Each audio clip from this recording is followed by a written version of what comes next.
So, hi mga pangga! For today's video, mag-unboxing haul naman tayo ng aking mga bagong biling alahas mga pangga. So, ayan, nagkokolekta talaga ako ng alahas as investment mga pangga. So, pag uwi ko ng Pinas, may pangsangla, diba? So, ayan siya mga pangga. Ito yung aking bagong bili.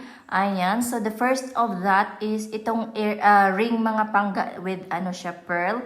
So, this is 18 karat yellow gold. Ayan. So, the price of this one mga pangga is 110 euros. So, nasa 5 to 6,000 pesos. But it's really beautiful. Na love at first sight talaga ako neto. Wow, talaga siya.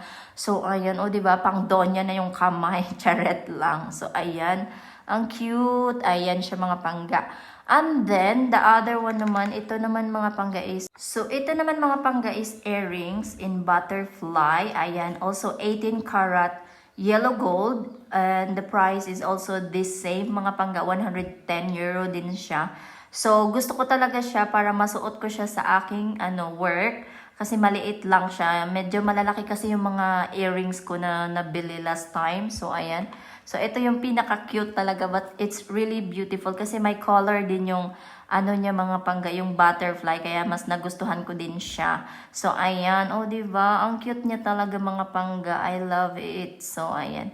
Perfect para sa aking work. Para hindi siya masyadong yung alam nyo na display talaga. Kasi pang lang naman work. And then, there's another box naman mga pangga. So, eto naman mga pangga is also earrings in yellow gold, 18 karat din. So, this is very, cheaper lang siya. So, this one, I think it's in 30 euro. Nasa 1,500 to, basta mga ganyan yung price niya mga pangga. So, but it's really cute. And gusto ko kasi magpadagdag ng other, butas. Ayan. So, yan lang. Thank you. Follow for more.